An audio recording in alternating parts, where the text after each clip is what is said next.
ഇന്ന് നമ്മൾ യോഗശാസ്ത്രത്തിലോ അല്ലെങ്കിൽ മറ്റ് ഷഡ്ദർശനങ്ങളിലോ എല്ലാം ചർച്ച ചെയ്യപ്പെടുന്ന ഏതാനും പദങ്ങൾ, ആ പദങ്ങളുടെ യഥാർത്ഥ അർത്ഥം എന്താണ്, ഇവ തമ്മിൽ എങ്ങനെ ബന്ധപ്പെട്ടിരിക്കുന്നു തുടങ്ങിയ കാര്യങ്ങളാണ് പരിശോധിക്കാൻ പോകുന്നത്.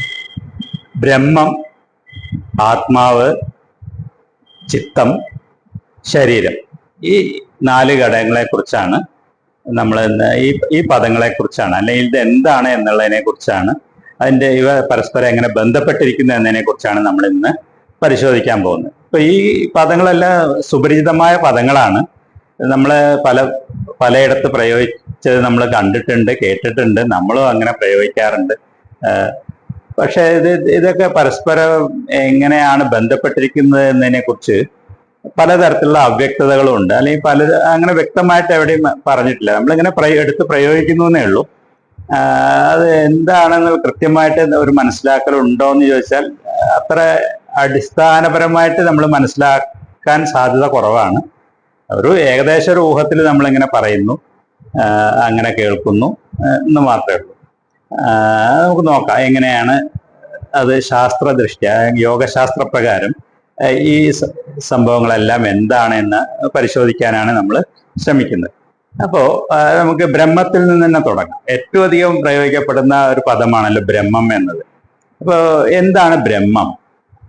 ബ്രഹ്മത്തിന്റെ അംശമാണ് എല്ലാ ജീവജാലങ്ങളിലും, മനുഷ്യനിലും, മറ്റു ജന്തുക്കളിലും, സസ്യങ്ങളിലും, എല്ലാ പദാർത്ഥത്തിലും ഉള്ളത് ബ്രഹ്മാംശമാണ്, അല്ലെങ്കിൽ ബ്രഹ്മം തന്നെയാണ് എന്നാണ് പറയപ്പെടുന്നത്. അപ്പോൾ ഈ ബ്രഹ്മം എന്നത് യഥാർത്ഥത്തിൽ എന്താണെന്ന് നോക്കുമ്പോൾ നമുക്കറിയാലോ, ഈ പ്രപഞ്ചം ഉണ്ടായത് തന്നെ ബ്രഹ്മത്തിൽ നിന്നാണ് എന്നാണ് എല്ലാ മതങ്ങളിലും, ഈ ശാസ്ത്രത്തിലും സയൻസിലും പറയപ്പെടുന്നു. കാരണം ഈ പ്രപഞ്ചം, ഇന്ന് നമ്മൾ ഈ കാണുന്ന പ്രപഞ്ചം ഉണ്ടായത് ഒരു മഹാവിസ്ഫോടനത്തോടു കൂടിയാണ്. ഏകദേശം 1300 വർഷങ്ങൾക്ക് മുമ്പ് ഉണ്ടായ ബിഗ് ബാങ്, ആ ബിഗ് ബാങ് തിയറി ആണ് ഇന്ന് പ്രപഞ്ചോൽപത്തിയെ കുറിച്ച് ഏറ്റവും അടിസ്ഥാനപരമായിട്ട് പരക്കെ അംഗീകരിക്കപ്പെട്ടിട്ടുള്ള സിദ്ധാന്തം. 1300ഓളം വർഷങ്ങൾക്ക് മുമ്പ് ഈ പ്രപഞ്ചം ഒരു ബിന്ദുവിൽ ഉണ്ടായ ഒരു സ്ഫോടനമാണ്, ഒരു മഹാസ്ഫോടനം. ആ സ്ഫോടനത്തോടു കൂടിയാണ് ഈ പ്രപഞ്ചം, ഇന്ന് കാണുന്ന ഈ പ്രപഞ്ചം ഉണ്ടായത് എന്നാണ് ശാസ്ത്രവും അംഗീകരിച്ചിരിക്കുന്നത്. അപ്പോ ആ ഒരു ബിന്ദു എന്ന് പറഞ്ഞാൽ എന്താ? നീളമോ വീതിയോ കനമോ ഇല്ലാത്തതാണ്. അതായത് ഒന്നുമില്ല, നീളമില്ല, വീതിയില്ല, കനമില്ല, അത്രയും സൂക്ഷ്മമായ അതിനെയാണ് ആ ബിന്ദു എന്ന് പറയുന്നത്. അതായത് ആ ഒന്നുമില്ലായ്മ തന്നെയാണ് ഈ ഉമ്മ. ആ ഒന്നുമില്ലായ്മയിൽ നിന്ന് തന്നെയാണ് ഈ കാണായ എല്ലാ ഉമ്മയും ഉണ്ടായത് തന്നെ. ആ എന്തിൽ നിന്നാണോ ഈ കാണായ ഭൗതിക പ്രപഞ്ചം മുഴുവൻ ഉണ്ടായത്, ആ ബിന്ദുവിനെയാണ്, അല്ലെങ്കിൽ ആ ഇല്ലായ്മയെയാണ് നമ്മൾ ബ്രഹ്മം എന്ന പദം കൊണ്ട് അർത്ഥമാക്കുന്നത്. അപ്പോ ഇപ്പൊ മനസ്സിലായി കാണുമല്ലോ, നമ്മൾ എല്ലാത്തിലും ബ്രഹ്മമാണ്, എല്ലാത്തിലും ചരിക്കുന്നത് ആ ബ്രഹ്മ തേജസ്സാണ് എന്നൊക്കെ പറയുന്നതിന്റെ അർത്ഥം ഈ കാണുന്ന മുഴുവൻ ജീവജാലങ്ങളും, ഈ വസ്തുപ്രപഞ്ചവും എല്ലാം ആ ഒരു ബിന്ദുവിൽ നിന്ന് അത് പരിണമിച്ച് ഉണ്ടായതാണ് എന്നാണ് അതുകൊണ്ട് അർത്ഥമാക്കുന്നത്. ഇനി നമുക്ക് മനസ്സിലാക്കാനുള്ളത് ആത്മാവ്, ചിത്തം, ശരീരം, ഇങ്ങനെയാണ്. ഈ ചിത്തത്തിന് തന്നെ 3 ഉൾപ്പിരിവുകളാണുള്ളത്: മനസ്സ്, ബുദ്ധി, അഹങ്കാരം. ഇങ്ങനെ 3 തലമാണ്. മനസ്സ് ഏറ്റവും ബാഹ്യമായ തലം, ബുദ്ധി അതിൻ്റെ ഇടയ്ക്കുള്ളത്, അത് കഴിഞ്ഞ അഹങ്കാരം, അറിയുന്ന ഞാൻ എന്ന സംഭവം. ഇത് അങ്ങനെ ചിത്തം, പിന്നെ ശരീരമാണ് നമ്മളുടെ ഏറ്റവും സ്ഥൂലമായ രൂപം. ഇത് ഇപ്പൊ ഈ ബ്രഹ്മം, ആത്മാവ്, ചിത്തം, ശരീരം, ഇതെല്ലാം പ്രത്യേകം വേറെ വേറിട്ട സാധനങ്ങളല്ല. ഇതെല്ലാം ഒന്ന് തന്നെയാണ്. ഒന്ന് മറ്റേതിൻ്റെ സൂക്ഷ്മരൂപമോ അല്ലെങ്കിൽ ഒന്നിന്റെ സ്ഥൂല രൂപമോ ആണ്. അതായത് ഈ ബ്രഹ്മത്തിൽ നിന്ന് പരിണമിച്ചാണ് ഈ ലോകമുണ്ടായത്. ഈ ലോകത്തിൽ തന്നെ അതായത് ഈ നക്ഷത്രങ്ങളും ഗ്രഹങ്ങളും ഉപഗ്രഹങ്ങളും പദാർത്ഥങ്ങളും മൂലകങ്ങൾ എല്ലാം ഉണ്ടായത് ആ ഒരൊറ്റ ബ്രഹ്മത്തിൽ നിന്നാണ് നമ്മൾ കണ്ടല്ലോ. അപ്പോ ഭൂമി ഉണ്ടായി, ഭൂമി ഉണ്ടായിട്ട് അതിൽ മൂലകങ്ങൾ, പല മൂലകങ്ങളും അതോടൊപ്പം ഉണ്ടായി. ഈ മൂലകങ്ങൾ കൂടി ചേർന്ന് സംയുക്തങ്ങൾ ഉണ്ടായി. അങ്ങനെ ഉണ്ടായ ഒരു സംയുക്തമാണ് ജീവന്റെ അടിസ്ഥാന കണികയായിട്ടുള്ള അമിനോ അമ്ലങ്ങൾ. കോടിക്കണക്കിന് വർഷങ്ങൾ കൊണ്ട് ഈ അമിനോ അമ്ലം എന്ന് പറഞ്ഞാൽ ഒന്നുമില്ല. ജീവൻ എന്ന് പറഞ്ഞാൽ സ്വയം അറിയുന്ന പദാർത്ഥത്തിന് തന്നെ സ്വയം അറിയുന്ന പദാർത്ഥമാണ്.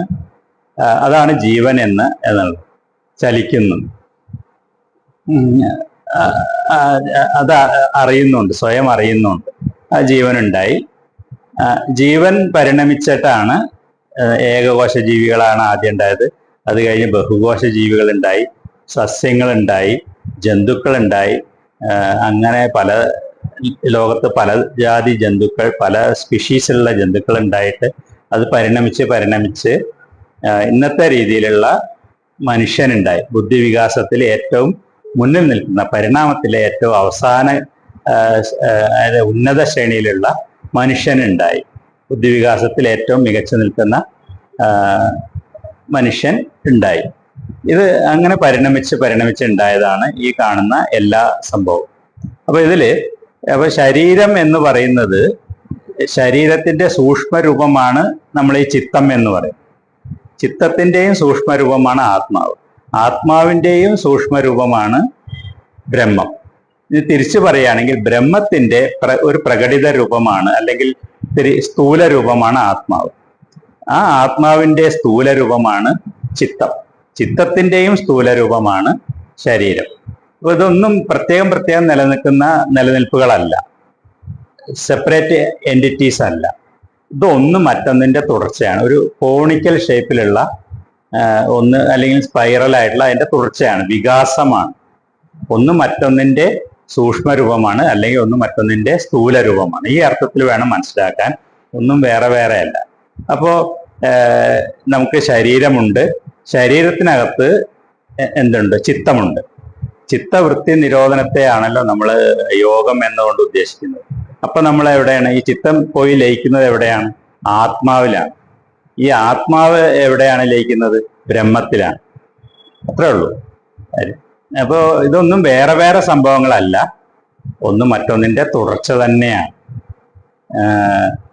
ചിത്തം എന്ന് പറയുന്നത് മനസ്സ്, ബുദ്ധി, അഹങ്കാരം. ചിത്തത്തിന്റെ ഏറ്റവും ഉപരിതലത്തിലുള്ള ഇതാണ്. ആ ചിന്തകളുടെ മേഖലയാണ് അറിയുന്ന മേഖല. പഞ്ചേന്ദ്രിയങ്ങളും ആയിട്ട് ബന്ധപ്പെട്ട ഭാഗത്തെയാണ് നമ്മൾ മനസ്സ് എന്ന് പറയുന്നത്. അതിന്റെ തൊട്ട് ഇതിനെയൊക്കെ ഈ മനസ്സിലൂടെ അറിയുന്ന ഈ വസ്തുതകളെ പരിശോധിച്ച് മനസ്സിലാക്കുന്ന ഭാഗമാണ് ബുദ്ധി. ഇതെല്ലാം അറിയുന്ന ആളാണ് അഹങ്കാരം. ഇത് മൂന്നും ഒന്നിച്ചിട്ടുള്ളതാണ്. മനസ്സ്, ബുദ്ധി, അഹങ്കാരം എന്നുള്ളത് ഒരേ ഫാക്കൽറ്റിയുടെ തന്നെ വിവിധ ഭാഗങ്ങളാണ് എന്ന് വേണമെങ്കിൽ നമുക്ക് പറയാം. ഒന്ന് മറ്റൊന്നിന്റെ സൂക്ഷ്മമാണ് ഇവിടെയും. ഈ ചിത്തത്തിന് ആത്മാവില്ലാതെ നിലനിൽപ്പില്ല. ആത്മാവിന്റെ തന്നെ ഒരു പ്രകടിത രൂപമാണ് ചിത്തം എന്ന് പറയുന്നത്. അപ്പോ എങ്ങനെയാണോ ബ്രഹ്മത്തിൽ നിന്ന് ആത്മാവുണ്ടായത്, ആ ആത്മാവിൽ നിന്ന് ചിത്തമുണ്ടാവുന്നു, ചിത്തത്തിൽ നിന്ന് മനസ്സുണ്ടാവുന്നു. അതുകൊണ്ടാണ് ഈ ചിത്തത്തിൽ, ഒരു രോഗമൊക്കെ ശരീരത്തിൽ പ്രത്യക്ഷപ്പെടുന്നതിന് മുമ്പ് അത് ആദ്യം നമ്മുടെ മനസ്സിലാണ് ആ രോഗം ഉണ്ടാവുന്നത് എന്ന് പറയുന്നതിന്റെ കാരണം അതാണ്. ഊർജതലത്തിൽ ഇത് ശരീരം എന്ന് പറഞ്ഞത് പദാർത്ഥ തലം. ഇതിന്റെ ഊർജതലത്തിലാണ്, സൂക്ഷ്മമായ തലത്തിലാണ് മനസ്സ്, ഈ ചിത്തം നിലനിൽക്കുന്നത് സൂക്ഷ്മമായിട്ട്. അപ്പൊ ശരീരത്തിന്റെ തന്നെ സൂക്ഷ്മ രൂപമാണ് ചിത്തം. ഈ ചിത്തം